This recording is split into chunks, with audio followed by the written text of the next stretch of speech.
Hiya crafty folks, Amy here with amyswares, and today I'm going to try a glittery water technique for a couple cards. Now I have two new stencils, the Atoms and Central Circle stencils from A Colorful Life Designs. These are part of the July release, which is chock full of geographic, not awake. Anyway, here's a couple photos of the finished cards to show you the direction that we're headed. And this technique kind of surprised me. I was just kind of playing around with a slight variation from other ways that I've tried to do this technique. So stick with me and I'll show you my trial and error and what I came up with. But as I was saying, this release is full of geometric stencils, which are totally my jam because they're so versatile and can be used in so many different ways for all sorts of cards, especially masculine cards, which I know many of us struggle with. But here to start, I'm just doing some very saturated ink swiping across the panel here. I have some warm colors. These are mini ink pads from Catherine Pooler, and I'm just going to do 3 across the panel as even as I can, but again, it doesn't have to be perfect. And I'm just going to cover the entire card panel here with this deeply saturated ink. Now on this one, I'm going to pick some of the cooler colors. These are from the Beach Retreat Spa collection of Catherine Pooler, but if you're familiar, she's actually kind of doing away with these little 8-pack sets. So if you want to get this original grouping of the mini ink pads, I would jump on it now while you can still get them, because she is going to be reconfiguring things and selling these in different groupings. So just so you know that if you're interested in collecting these mini ink pads.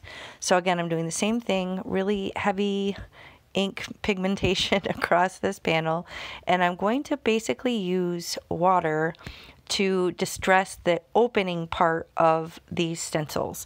So I have water. Now usually when I do this, I'll often spray the water directly on the stencil and then put the stencil down to activate the ink. But I wanted to try just actually spraying the water through the stencil instead of putting it on the stencil, if that makes sense.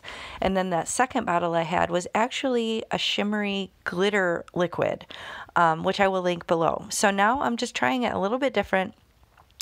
Like I said, normally I put the water on the stencil and then press the stencil down into the paper, but instead I'm using my brayer and really trying to kind of lift it up. And I used a second piece of paper. I think I saw Jennifer McGuire do something like that, just to see if I could pull up any of the ink in between the stencil, which it didn't really do, but you may be able to see on the left, it did put a very subtle glittery sort of impression for the stencil on that left panel. Now I'm using paper towel and I'm trying to sop up the ink, and you can see it's very subtle, but it does get more noticeable as it dries. And what was really interesting about this, at this point, it looks almost like I used a glitter shimmer paste or something through the stencil. So it was not what you would expect.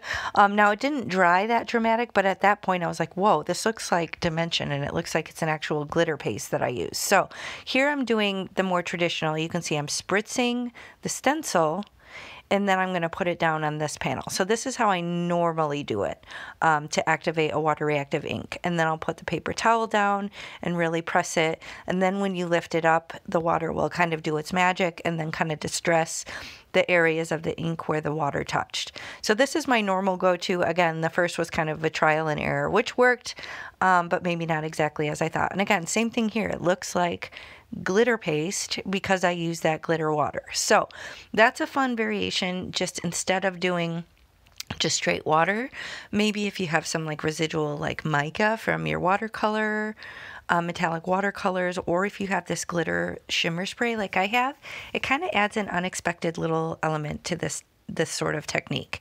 Now I have these dies from Alta New. It's a nice little set of different options. The one on the right is like a distressed or like a deckled edge, which is really cool, but you can see it cuts down the panel quite a bit from A2 size.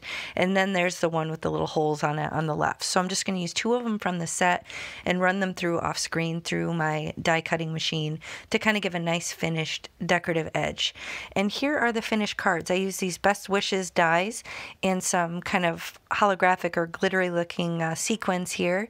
This is the nice deckled edge, and you can see, I don't know if you can see it in the photo or in the video, but I use that extra white sheet just to add a little bit more shimmer on that back panel on the With Love one. So just kind of a different variation to a technique that you've probably already tried, and I hope you enjoy this. Thanks for watching. Bye.